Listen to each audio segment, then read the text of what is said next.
This is Concepts, where two pretentious sirs quibble over ideas that explain today's world. Phil Shea and Steve Rose. My name is Phil Shea. I am writing for makeaskillcheck.com, and you can find more writing by me at hittingeject.com. Steve? My name is Steve Rose, and you can find more about me at steverosephd.com, where I write about mental health and addiction. Welcome to the Concepts Podcast. Welcome. Today we're going to be talking about fun.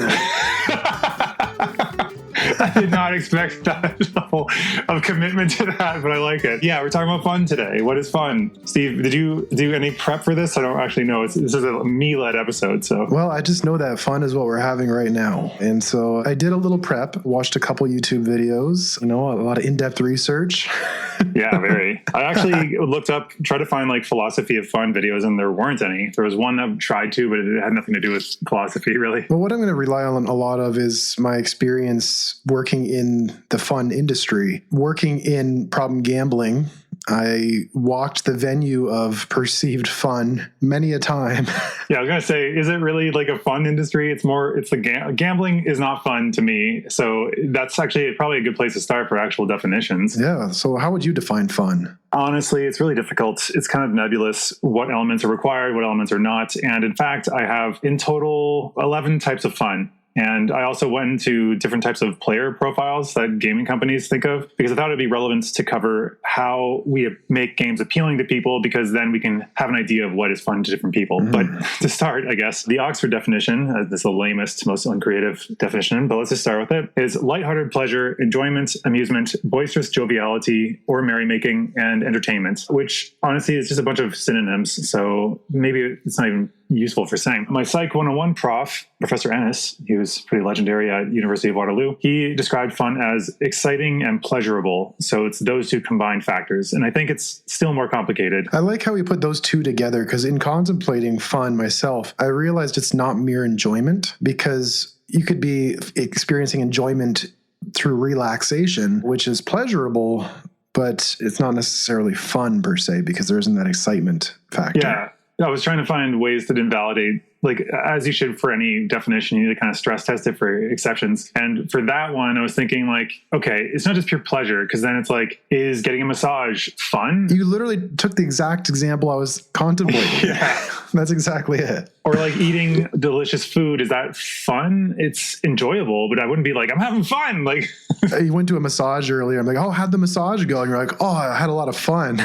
I start to wonder what type of massage. Yeah, then I start thinking like sexual, right? Because like I remember thinking that like describing sex as fun was like, it just seemed odd as a label, because fun often is like supposed to be lighthearted or like childlike. Childlike, yeah. So I was like, is that fun? I mean, by this definition, anything sexual would be, because it's exciting and pleasurable. But again, it goes further than that. And that's actually why I think games can be misunderstood, because games are enjoyable and fun, but they are in many different ways. And most people's engagement with games is just something that's just like lighthearted fun with no real thought, or maybe a little bit of strategy, but that's about it. And these people don't dive deep enough into it, which is fine, but games have evolved to be a much grander thing than that for a lot of people. It's not necessarily invalidating games per se, it's invalidating the value of fun, because fun has an evolutionary purpose. Like, why do we have it? Why do we experience laughter, for example? Like, what is this emotion for? Is it just a useless exertion of energy to like clench one's abdominal muscles and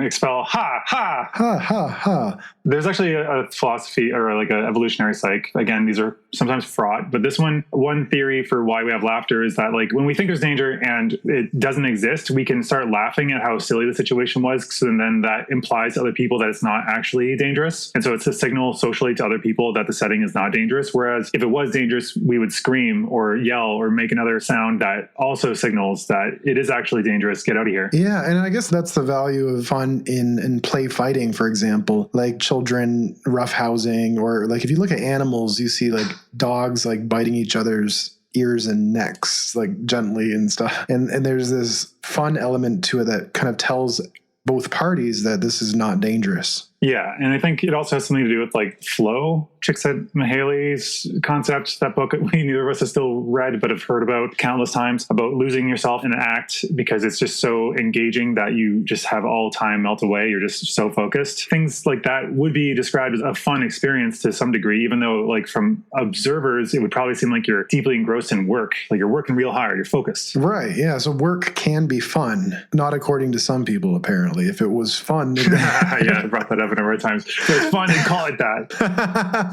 As we described in the last episode. Yeah, or a few times, I think, actually. But I think off the top of my head, before doing any research, I said that fun can be a safe form of transgression, wish fulfillment, power fantasy, low stakes, risk taking, and narrative experiences. Those are kind of where I kind of fell down, but actually those, I think, often kind of neatly fall into the 8 types of fun one guy laid out. Nice. But what do you think about the safe form of transgression? I know you like to use games as like a kind of voyeuristic thing. Like you would hang out in like social games to watch people interacting and just mess with them. Yeah, there's different types of fun and there's different flavors of it. We can talk about all the different types, but this particular safe transgression form of fun is something that I can resonate with. And playing games like Grand Theft Auto, like I'll never go through the different missions and bring the thing to there to get the thing. And, I don't really care. What I want to do is drive around and mess things up, just do something very transgressive in a very safe environment. And also when we used to play that PlayStation game. Oh, PlayStation Home. Yeah.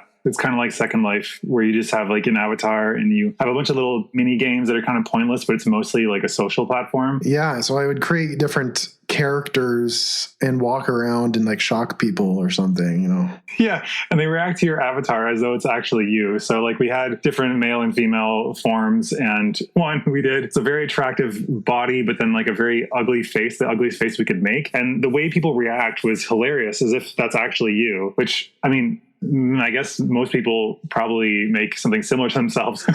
Yeah. So people would come running up to you from behind being like, oh, this person looks attractive. And then you would turn around and they'd be like horrified, like, oh my They actually God. would. They'd react negatively and run away. I think another element that comes up is that frustration versus fun. Because like if you look at people playing games, even the game they love, it's often the fact of watching them, they don't seem like they're having fun. They seem like they might be frustrated or angry, or like they might just chuck the controller. But then after the fact, you're like, you seem like you're having a bit of a difficult time there. And they say, no, it was a great time. It was good fun. Well, but what if they never get to experience like leveling up or winning the level? Like, what if they just stay in that frustration the whole time and they throw the remote and they walk away? Would they say that was fun? No, definitely not. I think it's got to be balanced, because if there's no frustration at all, then you're always winning, and that's not fun at all. Like every time you pull a lever, you win like large, then who cares at that point? Or if you always win against your opponents, then it's boring. You want more competition, right? And the frustration, I think, is often like the better form of it is seeing somebody do something that was unexpected with the rules that you're like, that was clever, but it still screws me. Or that the mechanics of the game, like what you can do at that time, end up being frustrating because you're like, I'm just like $1 away from being able to do this amazing combo kind of thing. Like those kind of frustrations, when you actually end up successfully doing those things or overcoming those obstacles, that's where the enjoyment can come from, right? It's problem solving. Yeah. So it's being able to overcome the frustration and kind of have that relief, like, I did it, I got it. But you can't have one without the other. You can't be all striving and frustration or all winning. This reminds me so much of dopamine responses. Like this is all dopamine system when it comes down to it. Yeah, pretty much. To elaborate, not to just throw that out vaguely, dopamine is associated with learning through reinforcement of behaviors, and not necessarily memory recall element of learning, but that reward-based behavioral learning. And it's beyond just simple reward. It's about novelty and surprise and competence and leveling up. And so if you nearly get something, but you don't quite get it, you get a dopamine hit saying, try again, you almost got it. It's almost like a near miss on a slot machine where you have like 2 sevens and you just need the third 7 and it's almost there and you're, I almost got it. Like that'll trigger the dopamine, like try again, you're getting closer. And that's an adaptive response in nature, because in order to survive, we need to have some kind of motivation to get better at things. And so as we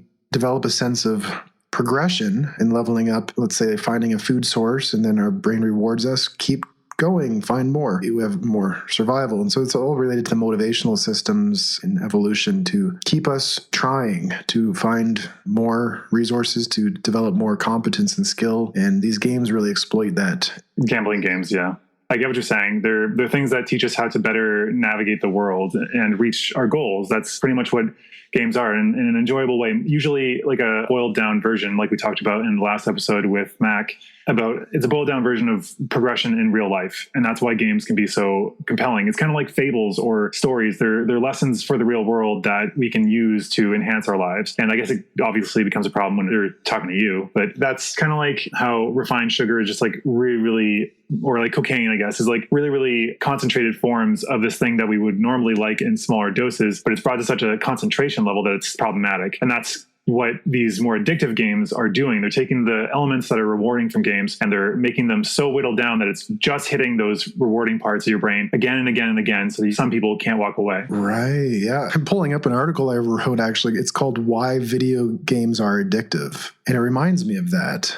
It's funny though, because like again, you're coming from a kind of like an old man yells at cloud kind of perspective on games, maybe because you don't play games them very much. Well, I know that's not the take you're having, but just I'm wondering what you're saying in there. Well, what I'm saying in there, I think I based this around self-determination theory, and we talked about this in an earlier episode. It's the theory of intrinsic motivation, meaning why we do what we do for internal reasons rather than external ones, like getting paid and whatnot. Here's a question. Do you think that fun has to be voluntary? Because that's one of the things I listed, and I'm like, I think it does. Like you have to consent, even if you feel compelled to do it because your friends are like, come on. Once you get into it, if you actually start having fun, you are basically kind of coming around to consenting, but it's sticky, I guess, at some points. I would say yes, consent is probably required to actually have fun. Yeah.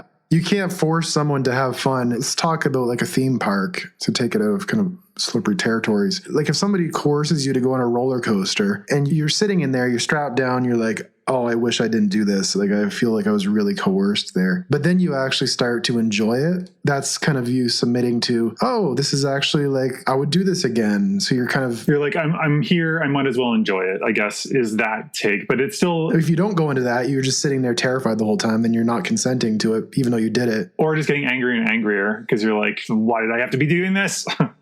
Then this is the last thing I had to say before moving into the actual types of games, the taxonomies here. There's two things, actually. There's one, I got a lot of this from the podcast Ludology, which is the study of games. It's very interesting takes on like how different kinds of games are made and what could be fun and what's not. They talked about something called the Fiero moment, or Fiero as like a concept, which is the feeling of overcoming adversity. And it's usually expressed in somebody shouting, yes, and then throwing their hands up, which is very prevalent in like party games or really competitive games. But it's just that moment of exaltation. Yeah, maybe that, or acceleration. Before we go into the different categories, do you mind if I elaborate on self-determination theory? I think it's a very powerful theory, and it's one of my favorites in psychology because it has a lot of explanatory power in a very small amount of words. It basically says things are motivating intrinsically for three reasons: sense of autonomy or like freedom, competence or leveling up, or relatedness, like a sense of connection. And those three ingredients can explain a lot of why we want to do something, a lot of motivation. But I think it has explanatory power for fun as well. And I said games offer a sense of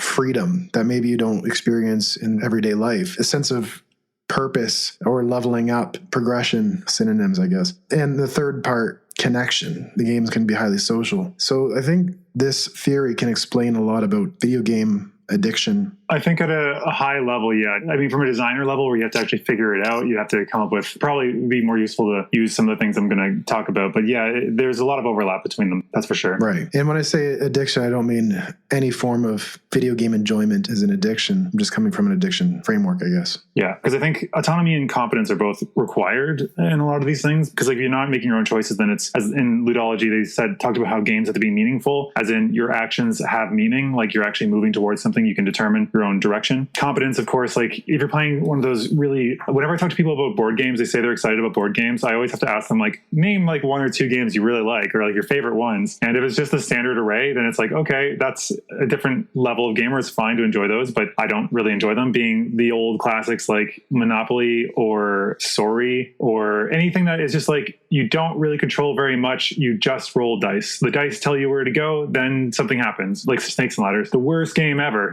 Like, roll a dice. Okay, you move forward. Oh, now you're back. All basically nothing to do with you at all. You might as well not even be playing. Oh, it's like the game Trouble. You know, you have a little dice popper in the middle. Yeah. Or Sorry. Yeah. So bad. Yeah. Okay, so I want to talk about Matt LeBlanc's 8 types of fun. Somebody added a +1 on there as well, and we can just go through them. I can give you examples, but like he worked on System Shock and Thief. For anybody that knows, those are huge games back when they were released, especially Thief, and a few other ones that were notable, but I didn't know widely. So he's decided that it's not useful to talk about fun as like designing games or why a game works as just fun or amusing or pleasurable, because it needs to be more fine-tipped than that. And so he did like Howard Gardner with the intelligence types, which is actually a criticism of him. He just kind of threw out these 8 different types just to put it out there. And I think he might be doing Cunningham's Law. Cunningham's Law is the best way to get the right answer on the internet is not to ask a question, it's to pose the wrong answer. So just posing a framework invites people to come and criticize it and to build off of it, as opposed to having nothing, then they might not do anything. So his types are sensation, game as sense pleasure. So games that evoke emotion in the player, be it through sound, visuals, controller rumble, or physical effort. So examples would be like Candy Crush Saga, apparently, or Dance Dance Revolution,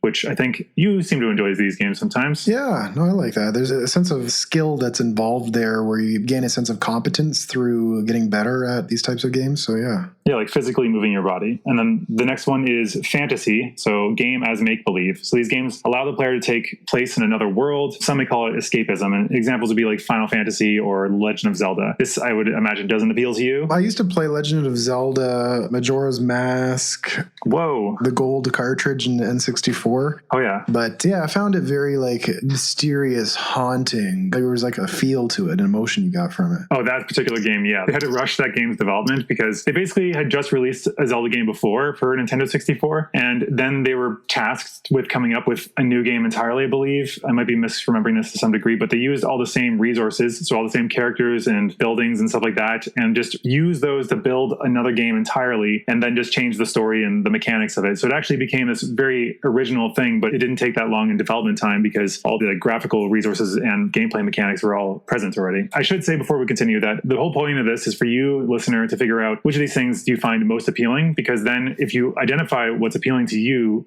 you can bake these into your daily life a little bit easier to make things that normally are a little bit unenjoyable. You can maybe reframe them into something that is more rewarding, potentially. More fun. Yeah. Yeah. There we go. Back to the theme. The next one is narrative. So game as drama. It's a means of telling a story or a narrative to the player, and often it can be interactive. So like Dungeons and Dragons actually has already kind of done all 3 of these, because some people really like having different kinds of dice. They would roll like metal dice, for instance. You gave me those. Thank you. The fantasy element, of course, taking another perspective narrative. You're building a story for you and your group of players. Examples of this would be like The Walking Dead. It's a Telltale Games game where it's kind of choose your own adventure with graphics. I think that's probably going to be enticing to most people to some level. Some people really actually don't like playing games with narrative, or the narrative is kind of secondary. And I think I get that personally, because a lot of games, their story is so derivative or just kind of old hat that you're like, yeah, let's just get on with the game. The next one I think is probably not you, but me to some degree, is challenge. Game as obstacle course. Games that provide players with highly competitive value or with increasingly difficult challenges. So like we were talking about Elden Ring or Dark Souls the last time. Tetris is a good example. Yeah, you got the link I sent you. There's a link where all these things are listed, by the way. It's Mark LeBlanc's page, or I think he has Design Theory. It's MDA framework. Both of those have examples of all these listed, and I'll list them in the show notes, of course. The next one is Fellowship. So games as a social framework. A lot of these overlap with the other theorists, but Fellowship is just you're having a time with your friends. It's just a way for you to interact with friends and do something social. Like Mario Kart. I love Mario Kart, and I like it for the social reason, but I also like it for the challenge reason, because I actually got really good at it. Like, you know how you like drift and you get the different color of smoke coming out? Like, I was able to really master a lot of that. And so there was like a real challenge component for me that was fun, but the fellowship piece is fun too. I'm not sure if you were there for that, but we were talking about how negative feedback loops in games are when winning begets losing. And so Mario Kart is an example of that, where if you're in first place, the blue turtle shell can come out at any time, and anybody in last place has a higher chance of getting that turtle shell, and you get worse drops, like worse items when you're in first. I think that's a good thing, because it levels the playing field a little bit. So it keeps people in the fun range rather than like one person just dominating. It makes it harder for the person in front. It makes it easier for the person in the back, and it makes it more fun that way. Yeah, these are deliberate design choices to make it so it's more even. Whereas if you're playing a single player game, it doesn't matter. Like, because then it doesn't matter if the computer's having fun. It matters if the player is having fun. But if there's multiple players, then you have to kind of balance it a bit more. So that's also like, it's like being an action hero. Like, they shoot out and hit each enemy once and they die, and he somehow or she doesn't get hit at all, or maybe they do get hit a couple times, but they're still going. Like, it's imbalanced, of course, because otherwise it wouldn't be very fun. They actually had to design, I believe, a higher ratio of enemies missing you or shooting badly, because if they actually were to try to make it very competitive, it's extremely frustrating because they're going to probably beat you a lot of the time. Right. So that's 1, 2, 3, 4. That's the fifth. The next one, they're not numbered in order. It's just I'm going through them just to let you know. We're at 6. Discovery. Game as uncharted territory. So you get to explore worlds or unlock new things or find places you would otherwise not find. It's meant to be, the discovery is the game itself. It's the intent. It's like wonder.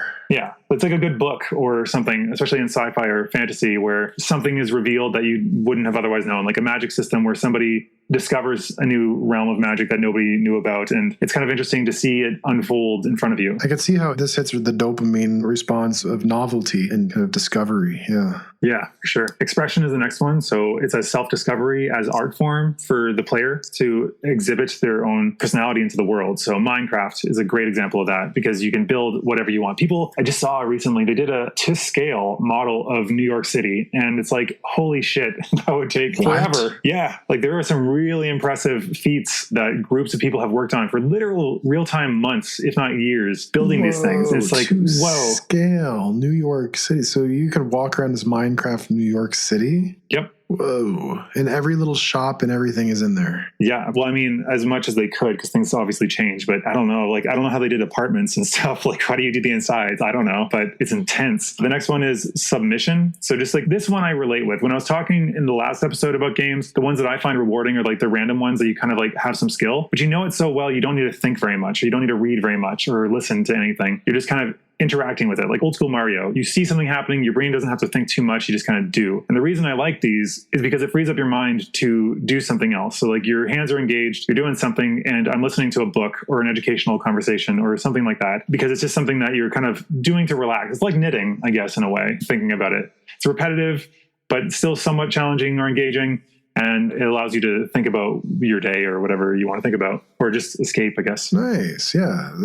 I see Farmville as an example there. I haven't played that, but I'm going to assume that you can just kind of grind through the motions and just listen to an audiobook, I guess. I have no idea. I know that it was extremely popular. So, but yeah, grinding is a huge part of this, which is just doing a repetitive action over and over again. It's basically like a chore, but I guess for some people, it could be meditative. A fun chore. Yeah. So those are the 8 ones from LeBlanc. And then one person added another one called Destruction. It's proposed by somebody else, but for me, it's game as transgression a lot of the time. Yeah, that's what I was thinking too. Yeah, because the point is to destroy stuff. The point is to do what you cannot do in real life. It's kind of a power fantasy. And most of us, I think, like I was playing D&D, and like because of the game, it's very loose. Depending on who's running the game, you can play it in many different ways. And it was during the pandemic when shit was going wrong for me, and I was not feeling powerful in real life at all, and my life was out of control. And we were playing a game that was like a horror game, and I realized at that time that like for me, I do like horror, and at the right time I probably would, but at that time I wanted just a power fantasy. I wanted to just feel very competent in a world where I can do whatever I want, because in that way I guess it is escapism, but it was also like the social element. But for the Destruction one, it's games that are built, they might have a building component in it, but the emphasis is always on tearing things down and destroying the structures. It's very satisfying, obviously, because we can't normally do that. And a game of that example would be Rampage, which was where you played one of those giant monsters from like a Japanese film, and you're just destroying the city and eating people.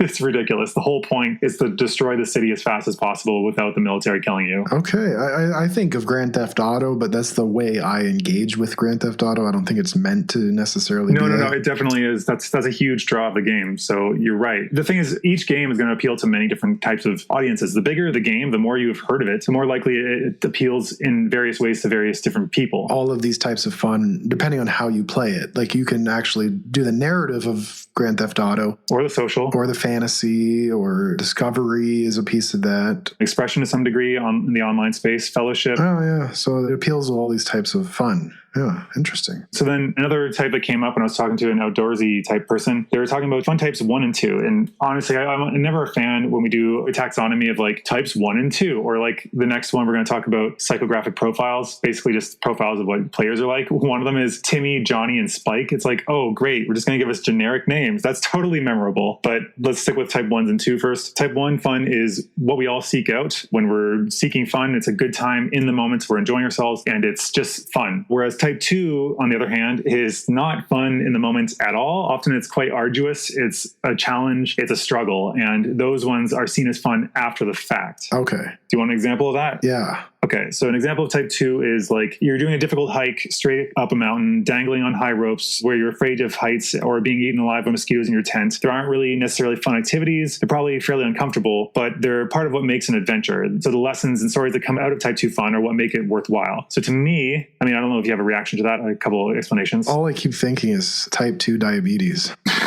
Type 2, very insightful of you. Type 2 fun. Yeah.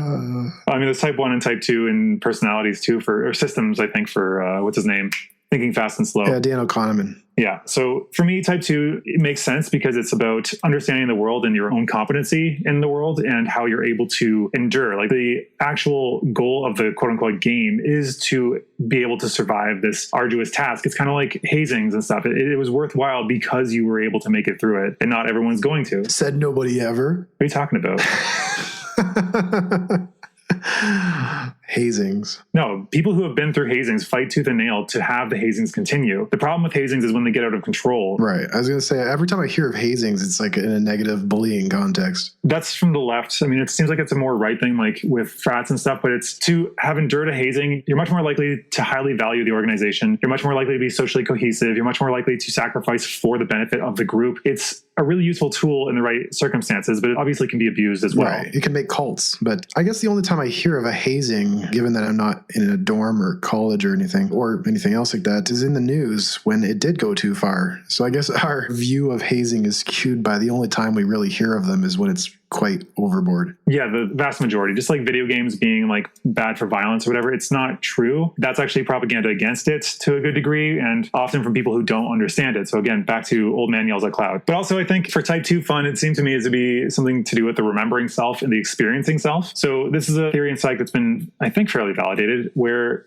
if you're going through something in the moment, it's unenjoyable, you can remember it as being more enjoyable looking back, or vice versa. If it was nostalgia. yeah. Like, or being stoned even. Like being stoned, you have worse encoding of memories. So it can heighten your experience in the moment for the experiencing self, but the remembered self might not remember nearly as much because it didn't encode into long-term memory. It just stayed in short-term and then gone. So for me, like a famous experiment for this was like, if you have your hands in cold water and it's really, really painfully cold, and you have to hold it for 30 seconds, and then you pull your hand out. One group pulled their hand directly out. The other group had to plunge their hands into a cold water that was still uncomfortably cold, but less cold than the water they were just in for 10 extra seconds. So the first group did 30 seconds. The second group did 40 seconds. Which one do you think enjoyed their experience more? The one that did the less cold second. Yeah. You had more suffering objectively, but it was more enjoyable to the remembered self. Interesting. Yeah. And so this reminds me of going on long, arduous hikes through the Rocky Mountains where it was just completely uncomfortable and quite terrifying, actually. Like you never really know if there's going to be a bear or even a cougar. Like literally they're a real threat. But when you look back after coming back from that, you just remember it as this really great trek. Whereas at any given moment, it wasn't as great as it was remembered, I guess. It's always hard to pitch these things to people because I'm like, no, it's going to be really tough and it's going to be like more of a camaraderie and like enjoying the time together. But the actual experience isn't great. And be like, nah, pass. Because like they're not wanting to be uncomfortable at all. But after the fact, they're usually some of the most memorable experiences you have, the most cherished experiences you've had. This reminds me of what I don't find fun. You often try to get me to go blueberry picking. Oh my God. I bring that up to mock you behind your back all the time. Hey, let's hang out and let's maybe context. We can do some blueberry it's the middle of the pandemic where he will not go inside at all. And it's kind of like, it's something to do outside. It's a 20-minute drive from my place and the berries are the best. And they cost like, I think it was like $15 for like a full bucket of them, which is like a kilogram of blueberries. That's crazy cheap. Why wouldn't you want? Fine, whatever. It's not arduous though. It's not even like challenging. This is dumb. I don't accept your You asked me in high school this. too, and I laughed. I was like, blueberry picking, really? But this actually seems like the opposite though. Why would I want to go pay to do manual labor in the hot sun? Oh my God, audience, does he not sound like the most soft-handed ivory tower liberal academic by saying something like that? Categorizing blueberry picking as manual labor. Jesus. But like our goal was to hang out, not go do like farm work. Yeah, hanging out. Your time is supposed to be spent hanging out with the person. We're really getting off task here, but it doesn't matter what you're doing. But we're talking about, well, I don't think that's fun, but you perceive it to be fun. Okay, yeah. So instead, Steve wanted the fun of sitting around doing the exact same thing we were doing, but okay, we were sitting around talking instead of moving our hands and picking berries, talking. We're just doing the same thing, basically. It's just as much work, except for you end up with a bunch of cheap, delicious berries. I still don't accept this from you. But moving on. Okay, so moving off of that, because honestly, I feel like you're going to come out, I might come out as a dick, but you're going to come out as like lame. Actually, we're both lame in different ways, I guess, because I'm like, hey. I wouldn't be opposed to it. Like, if. Are you kidding me? You just said you were. Like, for me and you to do, maybe. Like, I would go with the family, you know. I would do it for little Aubrey, you know. We'd go blueberry picking. Yeah, I think it'd be a nice. You're making it seem like it's just like a thing for children to do. Like, it'd be a nice time with the family, but me and you, I don't know. I'm not into it. Whatever. Moving on. Okay, so Magic the Gathering, it's one of the largest card games in the world, and it's competitive play. I have a lot of friends that are really into it. They broke down the types of people that they're making their games for and the way they design cards for each of these different people in mind. And so they broke them down to Timmy, Tammy, that's the male or female form, Johnny or Jenny, Spike, Melvin and Melanie, and Vorthos. Vorthos does not fit at all, but these were not all named by the same person. They were actually kind of constructed collaboratively through like PR and just the audience. Vorthos? Yeah. Okay, so Timmy and Tammy, just listeners, just try to figure out which one is mostly you, because there's going to be one that's going to be the strongest, or two that might be a combination. So the first one is Timmy cares most about the quality of his wins, not the quantity. They like big wins, not last-minute victories. They like to just utterly destroy their opponents impressively with big actions. They like spectacle. This is equivalent to like thrill gamblers who like high-stakes types of games where you win less frequently, but when you do win, it's massive. And so the lottery is an example of this. That makes sense. The next one is, actually, I'm curious if each of these has components in gambling. Well, yeah, let's discover. The next one is Johnny or Jenny. Jenny wants to win with style, self-expression, and winning on their own terms. They enjoy creativity, winning in ways that most people wouldn't even consider, and they're happiest when they're exploring uncharted territory. It's, in essence, they want creative control. Yeah, okay. That's a little harder, I think, for gambling, because they're not giving you too much creativity room in there. This reminds me of like people who like dice games. Why? What's the creativity? The way you throw the dice? Yeah, no, there is a real flair. Like people perfect the way they throw the dice and like the way it hits off the backboard, and there's a certain technique to it. Okay, then. Sure. I'm curious how much has gone into actually studying that. That'd be interesting. But I imagine since it's not as well known as card counting, it's probably not as effective nearly. Next up is Spike. Again, for some reason, Spike doesn't have a female form. They're the tournament player. They're the ones that just want to win. It's about quantity over quality. They want more. They just want to win. If they win 9 out of 10 games and they feel they should have won the 10th game, they're going to leave a tournament unhappy. Whereas the first ones, if Johnny or Jenny got off their one creative, really powerful thing and they won 1 game out of 10, they can leave happy. Whereas Timmy and Tammy, if they win 3 out of 10, but they won like massively destroying their opponent, they would be happy. But Spike, they're the sore loser, sore winner kind of type to me, it sounds like. Yeah, I was just going to say, it just sounds like a sore loser. Yeah, like they have to win at all costs, which to be fair, that is evolutionarily advantageous. We can say that much. I guess, yeah. The next one is Melvin or Melanie. They focus on the appreciation of the game, the intricacies of how it works, and they focus on the why. Like what made the designer choose this mechanic? What made them do this or that? They're probably not going to be big on gambling. No, they're very curious types, yeah. Yeah, they're like the person that's taking apart a watch to figure out how it ticks. Mm-hmm. And the final one is Vorthos. So Vorthos is all about story and flavor and role-playing in a particular character or archetype that they've constructed for themselves. So if they were playing this game, Magic the Gathering, they would pick a particular kind of person that they wanted to play and have the cards all themed around that. And that's how they would try to express themselves to be this person. Like, I'm going to be a necromancer who controls the undead and blah, blah, blah. That's kind of more what they're about. This reminds me of RPGs. Yeah. I mean, yeah, I think if we're going to break those down, because this is specifically for a card game, but I think it's still useful when applying these to other areas, kind of like the whole idea of the podcast. We're looking at concepts that can be used across domains because it's still useful, I find a lot of times. And then there's the final one. The final taxonomy I have is Bartle's taxonomy of players. There's 4 of them. This is probably the most reduced down and easiest one to remember. Did you just compile like a grab bag of taxonomies and types? Yeah, because I thought that would be interesting to talk about like what different people find to be fun and how gaming communities and game designers create these things to appeal to people. So You sure got a lot of them. What's this next one? this one's Bartle. I forget his first name. Richard Bartle. He has 4 types. There's the achiever, the explorers, the socializers, and the killers. So you are a socializer. We'll start with there. Socializers choose to play a game for the social aspects rather than the actual game itself. The game is merely a tool for them to get to meet others inside or outside of the game. Maybe not outside, but for you, it's just like playing around with people. So games built around this are going to have to focus a lot on like the NPCs, the non-player characters, the random people in the world. They have to have a good relationship to the main character for the solo game to actually be at all engaging for them. Whereas multiplayer, the online environment is itself the purpose of playing because they want to find other people to band together with or to mess around with. I think there's a lot of overlap between these various taxonomies. There are, because like the socializer obviously is, maybe not obviously, it doesn't seem to overlap with the Magic the Gathering side, but within types of fun, I guess it would fall under like fellowship, primarily fellowship and maybe discovery and expression. Then if we look at achievers are wanting to play games because they want as many points or levels or equipment or other concrete measurements of success in the game. This is the challenge type of fun. Yeah, they like to get 100% on games. They like to brag about their achievements. They like to compete with other achievers or may actually find them quite annoying. And according to this, they actually look to socializers to give them praise. So when they've got 100% on a very difficult game, a socializer like, whoa, you did that? That's crazy, because the socializer is never going to want to do that. This reminds me of the difference between narcissists and codependents. Oh, yeah. Go on.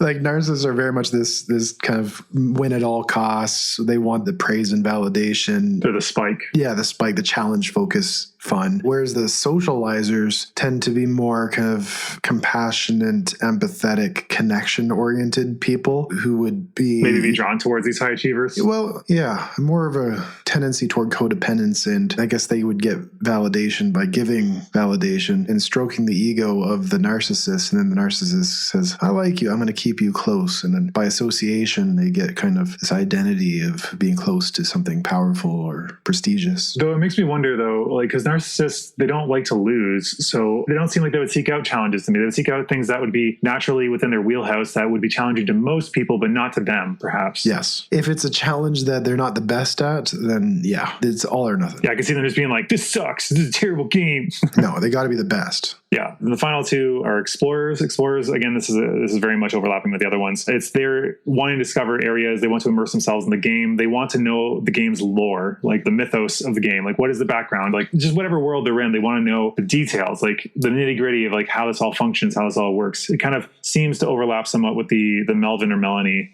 but more on the level of plot and explanations of the world. Like, how does this world tick, not how does the game function, if that makes sense. Right, yeah. I find that semi-appealing as well. Yeah, I think actually the narcissists would probably be more likely to be the killers. They thrive in competition with other players, and they prefer fighting them to scripted, computer-controlled opponents. They want to play a real challenge. So maybe it's actually undercutting my own point, so maybe not. But they're motivated by power gaming, which is like finding the best equipment, optimizing to the highest level. Doesn't matter if it looks good, so long as it performs. Doesn't matter if they chose it, so long as it performs. That's the whole thing. They want to destroy other players. And for them, nothing is more enjoyable than pitting themselves against another player and just obliterating them. So I guess that's like Timmy Tammy. All right. Any more archetypes? No, that's it. We went through a lot of different types of fun and a lot of different types of people who enjoy different types of fun. Hopefully it wasn't too dry, because honestly I was like, oh shit, this is one of those ones like design thinking back like episode 8, I think it was, where... Oh, I hate that episode. Yeah, you felt like, oh no, just like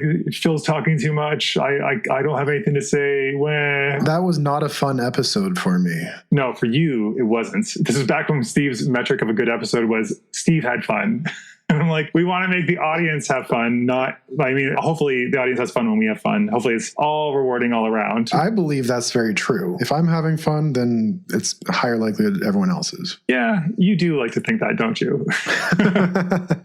Anyway, I think you can figure out what kinds of fun there are, and by breaking these things down, you can hopefully gamify your life. And to specify what gamification is, it's applying game elements to non-games to make them more rewarding. So you want to get more into working out, you can maybe build a narrative around it. Like reframing, we were talking about imposter syndrome, reframing it as con syndrome, where you're actually, I'm sneaking in here, I don't belong here, but I fooled these idiots. Like they think I'm actually competent. Ha! Pulled the wool over their eyes. It's an enabling belief. Oh, I love that technique to overcome imposter syndrome. syndrome. It's, instead of believing you're an imposter and you don't belong and you're kind of bad for it, more like, I'm pulling the wool over their eyes. I don't belong. Yeah, I'm getting away with it. Yeah, I have the certifications and qualifications for this, but they don't know that I don't think I can do it. Yeah, I like to use that frame for counseling. It's like, oh, I really don't belong doing counseling, but I'm kind of pulling the wool over everyone's eyes. When you start to feel like an imposter, just go into master manipulator frame. It works every time.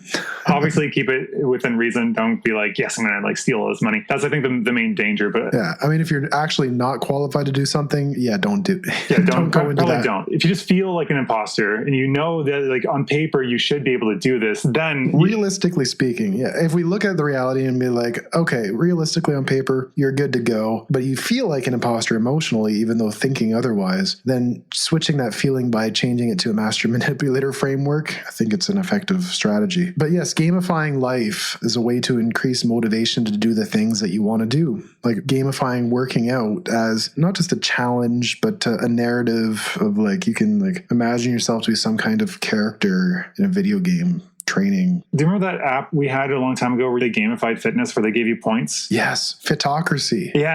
I remember it was annoying because it was very much pushing you towards certain things, but I think it's still useful because you could track how much you lifted. It would give you a certain number of points for how much you lifted, how many times. It really much rewarded heavy lifting and a lot of reps. But if you just ignore that, it's just still a little bit fun because you're slowly leveling up and you're there's the story. It went from nothing and now I'm this thing. Oh, I love Fitocracy. That's the game that motivated me to learn how to do muscle ups.